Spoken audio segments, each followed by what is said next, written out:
Assalamualaikum teman-teman. Hari ini kedatangan Bapak PMI. Ini saya mau tanya-tanya sama Bapak PMI bagaimana mengatasi masalah yang di Hong Kong. Khususnya masalah teman-teman yang mungkin ada mental health ya. Maksudnya kesehatan di mental gitu. Kadang-kadang kita kan nggak apa namanya nggak selalu keadaan baik hati, baik pikiran, baik keadaan. Jadi begitu Pak Chandra. Di Hong Kong ini kan banyak sekali masalah anak-anak yang nggak selalu apa namanya nggak selalu bahagia Pak. Aplikasinya. Nggih Pak Chandra. Anak-anak kan nggak selalu moodnya baik, nggak selalu bahagia. Kadang-kadang masalah percintaan itu sampai mau terjun payung ya Pak. Gimana Pak? Nah, eh, Mbak Nita, Nggih. ya saya senang sekali kalau kita bisa diskusi tentang hal ini ya. Nggih Pak. Nah, kenapa saya senang? Muncul di Karena sini teman-teman. permasalahannya ini kan kehidupan PMI di Hong Kong ini harus kita akui bahwa permasalahan mereka terlalu besar ya. Iya Pak. Sangat besar. Nah, kalau menurut masalah yang mereka hadapi itu, kalau menurut saya nih, Iya Pak. nah saya sebagai orang tua, Iya, Pak. saya melihat ada 3 masalah besar PMI. Iya Pak. Masalah yang terbesar itu adalah di keluarga mereka. Iya Pak. Ini sudah pasti. Oke? Iya Pak. Masalah yang kedua adalah di majikan. Iya Pak. Nah, masalah yang ketiga ini adalah kehidupan dia sehari-hari di Hong Kong. Iya. Nah, jadi gimana cara ngatasi 3 masalah ini sekaligus? Iya Pak. Ya kan? Nah, menurut saya sebagai orang tua sekali lagi ya, PMI juga harus menyadari bahwa untuk menjadi seorang PMI itu sungguh tidak mudah. Iya Pak. Resikonya sangat besar, ya. Saya berpikir jangan kita motivasi datang ke luar negeri, bekerja di luar negeri karena gajinya besar. Iya. Ya, Iya. jangan. Kenapa saya bisa ngomong kayak ini? Karena resikonya besar, yang dihadapi ini nanti tidak sesuai dengan uang yang dia dapat. Iya, betul. Benar nggak? Iya Pak. Daripada dia dapat uang besar, tapi resikonya Besar. besar, Iya Pak. untuk apa? Iya Pak. Kalau dia nggak mampu, Iya Pak. ya kan? Iya. Nah, kalau bagi PMI yang cerdas, ya banyak juga kan yang PMI yang cerdas. Yaitu kita ceritanya beda lagi. Iya. Oke? Nah, karena Mbak Nita kan tanya sama saya masalah mentalnya itu seperti Iya, apa, iya, ya? Pak. Ya pertama kita harus beribadah. Iya. Ini Betul. nomor 1. Iya. Harus kita beribadah. Iya. Karena ingat loh, tujuan kita datang lahir ke dunia ini kan pasti ada maksud dan tujuan Tuhan, Mbak. Iya, betul Pak. Benar nggak? Iya. Dan permasalahan yang kita hadapi ini harus kita pikirkan pelan-pelan. Iya. Ya, makanya Tuhan ngajarin kita orang. Apa yang diajarin kita orang itu harus kita ingat terus. Belajar sabar, ya belajar ikhlas. Iya. Nah itu Iya. dulu. Nah, oke. Kalau masalah itu kita harus mendalamin kerohanian kita dulu. Iya. Sebab kalau kerohanian kita sudah kuat, kita pasti kuat kok menghadapi segala sesuatu masalah. Iya. Sudah pasti. Betul. Iya. Gitu loh. Iya. Dan bahkan kepintaran kita akan melebihi di atas rata-rata manusia yang lain. Karena kita percaya kan, kita serahkan hidup kita di tangan Tuhan. Iya. Gitu Betul, loh. Pak. Iya. Betul. Itu kalau saya pribadi sebagai orang tua. Tapi bagaimana bagi PMI yang sudah ketemu masalah nih? Iya. Ya, dan masalahnya ternyata sudah tidak segampang kita ngomong langsung bisa selesai. Iya. Ya kan? Iya. Nah, oke. Ini bagi saya pribadi. Nah, bagi teman-teman yang kebetulan juga ya mau menyaksikan tontonan video yang sekarang Iya. kita bikin ini, Iya. ya, Iya Pak. saya kira ya kita harus berpikir, Iya. ya, kita harus Iya. berpikir panjang, ya, Iya. kita berpikir panjang.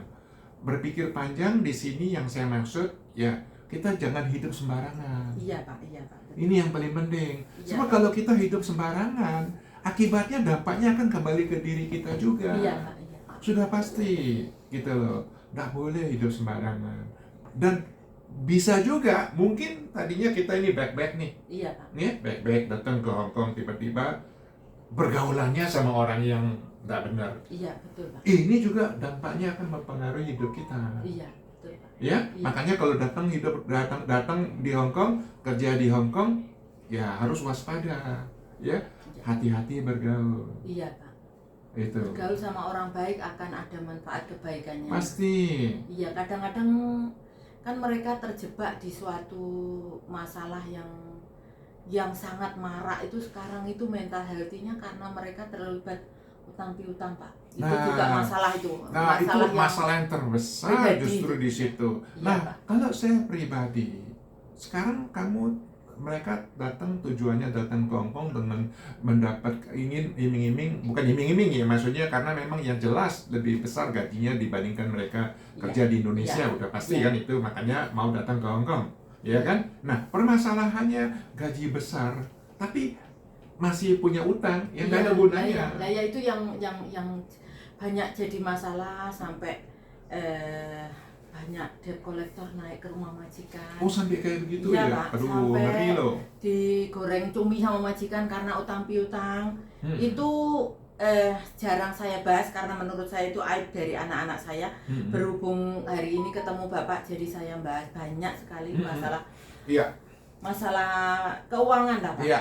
Iya. Ya, memang harus diakui, ya dampak daripada yang PMI hadapi di kehidupan di Hong Kong ini sungguh tidak mudah, ya. Mereka mau memecahkan masalah hidup mereka, terutama di bidang keuangan. Iya, Pak. Ya kan? Nah, keuangan ini sangat penting bagi PMI untuk mengatur keuangannya dengan sehat. Iya. Ya. Iya. Jadi PMI harus juga sadar di sini. Sadarnya yang saya maksud di sini, gajinya sama pengeluarannya harus, ya jangan sampai pengeluarannya lebih besar daripada pendapatannya. Iya, Pak. Bener nggak? Iya. Kalau sampai pengeluarannya lebih besar dari pendapatannya, ya dia bunuh diri. Nah ya itu yang ini banyak banget jadi masalah. Sampai sering terjadi pemutusan kontrak itu karena gajinya 5.000. Terus dia harus bayar di finance pinjaman itu 15.000. Jadi anak kan stres sendiri Pak. Ya karena ya salah. Iya Salah mengatur keuangan. Nggak boleh dengan cara kayak begitu. Dengan cara gitu, cara nggak langsung dia menyiksa hidupnya sendiri. Iya Pak. Iya. Ya kan? Iya. Buat apa kita menyiksa hidup karena uang? Bener nggak? Iya. Kadang-kadang saya nggak ngerti mereka tuh ya nggak jujur sama saya, jadinya uangmu untuk apa itu, kadang buat beli tanah, terus ditipu teman, ya itu tadi bergaul sama orang yang salah itu jadinya banyak ketipu. Nah, iya. Tipu teman dipinjem paspornya. Nah, iya. Makanya itulah yang kita lihat di kehidupan, ya nggak semua PMI sih ya, maaf ya. Ada beberapa yang kayak nggak gitu. semua, Ya. itu juga ada beberapa yang anak saya begitu maksudnya, nggak semua. Iya Pak. Ya. Jadi ya itulah Mbak Nita. Jadi ya seharusnya harus kita memberi semacam edukasi. Jadi setiap hari kalau mereka misalnya setiap minggu kalau mereka datang libur di kemari, jadi penting sekali kita. Kadang manusia itu kan mudah lupa. Iya, betul, kita bisa mudah lupa. Perlu kita selalu ingatkan mereka. Iya. Lalu di sini sangat penting karena kenapa? Permasalahannya kalau misalnya udah pinjam uang di bank, misalnya kayak gitu, uang itu bisa dibayar. Iya, kalau nggak bisa bayar bagaimana? Iya Pak. Iya. Mereka menurut saya ya mungkin kan? perhitungannya itu loh kurang ini kan. Terima kasih Pak Chandra hari ini sudah hadir. Terus mengedukasi kita semuanya. Semoga videonya kita ini bermanfaat bagi teman-teman PMI. Terus pesan-pesan apa yang untuk anak-anak PMI Hong Kong Pak yang terpenting Pak? Ya terpenting ya, kalau saya yang terpenting itu ya kita kalau tujuan datang ke Hong Kong harus punya perencanaan dulu, harus punya target ya. Jangan kalau kita datang ke Hong Kong ikuti gaya hidup di sini ya. Ya saya kira nanti dapat gaji akhirnya habis, nggak ada gunanya. Ya kan? Lebih bagus cepat dapat uang, kumpulin uangnya, cepat pulang sudah. Benar nggak? Iya. Aman. Iya. Ya nggak? Daripada lama hidup di Hong Kong, nggak ada apa-apanya. Iya, betul Pak. Ya, Iya. ini kan ya kasihan juga kayak bagi saya berpikirnya di situ ya. Iya. Jadi ya itulah makanya kalau solusi yang paling tepat itu kalau libur memanfaatkan liburnya untuk belajar. Untuk belajar. Ya, Iya, Pak. jangan keluyuran. Iya, betul. Iya. Jangan keluyuran. Ya, karena apa? Ketika kita keluyuran, kita nggak tahu nanti di tengah jalan kita ketemu dengan siapa, kita ketemu di sini dengan siapa di tengah jalan, Iya. nggak tahu kan? Iya, betul Pak. Apalagi Hong Kong, ya. Iya, betul Pak. Beda kalau kita mungkin kalau tinggal di rumah sendiri, jadi kan kita bisa kenal siapa, ini Iya, kan bisa tahu. kita paham. Kalau di Hong Kong kita nggak kenal siapa-siapa di sini. Iya, terus gampang rawan scammer Pak. Ya, belum lagi sekarang zaman teknologi, Iya, ya, Pak. kenal di Facebook. Iya. Wah, itu lebih bahaya lagi. Iya, itu juga jadi masalah besar bagi PMI loh Pak. Jadi mereka itu ini nambah lagi. Nambah lagi. Nambah lagi teman-teman, karena mumpung ini kesempatan langka ketemu dengan Bapak PMI. Anak-anak itu Pak kadang-kadang nggak bisa nyimpen duit karena mereka jatuh cinta di dunia maya Pak. Ini bagaimana ini Pak? Nah, saya pribadi, saya juga pernah muda. Iya. Ya. Saya juga mantan orang nakal. Oh, mantan orang. Iya, saya akui. Yang penting sekarang Saya sudah ada. mantan orang nakal, ya. Iya. Yang di sini kita harus menyadari dulu, Iya. ya, bahwa perbuatan kalau memang tidak sesuai dengan ajaran agama, ya jangan kita lanjutin dong. Iya Pak. Iya Tapi kan? jangan jatuh cinta luar biasa itu kita mengingatkan pun nggak direspon loh Pak. Oke, memang ya namanya cinta itu. Cinta dunia maya. Itu kalau kita ngomong memang kita bisa membuat kita mabuk lah ya, Iya, membuat iya, kita iya, mabuk betul. kepayang ya. Iya. Saya nggak bisa menceritakan ya kalau masalah uraikan dengan cinta ya. Ya maklum kalau kita pernah muda ya pasti kita akan bisa berbuat seperti hal itu ya. Tapi Nah, hati-hati. ya jelas harus hati-hati Iya, ya. iya. Kita harus kenalin orangnya dulu. Ini yang Iya, paling penting iya, ya. iya. Ini yang paling penting. Kalau kita baru kenal, apalagi kenal lewat Facebook, jangan deh. Iya. Saya sarankan jangan. Ya teman-teman, pesennya Bapak jangan ya hanya lewat Facebook, nggak ketemu langsung. Ketemu langsung aja masih salah Pak ya. Ya itu dia. Makanya justru gini loh, kita harus belajar sama orang Hong Kong ya. Tadi baru saya cerita. Kenapa sih orang Hong Kong justru banyak memilih untuk tidak menikah? Oh iya Nah, iya Pak. Kenapa kenapa? itu Pak? Tahu Iya, nggak? iya.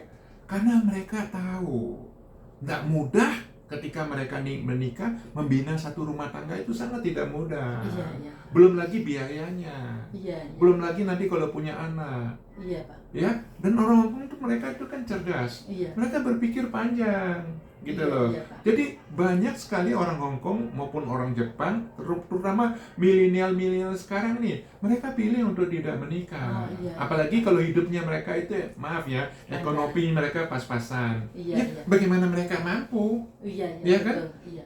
untuk membiayain hidup anak? Iya Ya. betul Pak. Itu kan nggak mudah. Iya. Gitu loh. Jadi mereka berpikir di situ gitu. Nah, kalau orang Indonesia ya mohon maaf, ya saya kira bukan berarti contoh ini tidak baik, tapi ada baiknya juga kita pelajari gitu loh. Supaya apa? Supaya kita juga bisa berpikir, oh ternyata kalau kita pacaran, kita nikah, wah ada biaya yang harus kita siapkan. Iya, betul. Ini kan nggak mudah gitu Iya, loh, Pak. Iya, ya. Pak. Apalagi kita berpikir nikah supaya sekali dan untuk seumur hidup, Iya betul. Iya nggak? Iya betul. nggak mudah kan? Iya betul. Gitu, Betul. iya. Iya. Begitu teman-teman nasihat dari Bapak PMI, dengarkan baik-baik, simak baik-baik. Semoga kita selalu didekatkan sama orang-orang baik, Pak. Terima kasih untuk waktunya. Sama-sama. Luar biasa, kita bikin konten banyak sekali hari ini. Sukses dan bahagia buat kita semuanya. Khususnya PMI Hong Kong. Terima kasih luar biasa Bapak. Matur nuwun. Sama-sama, Thank you. Mbak Neta.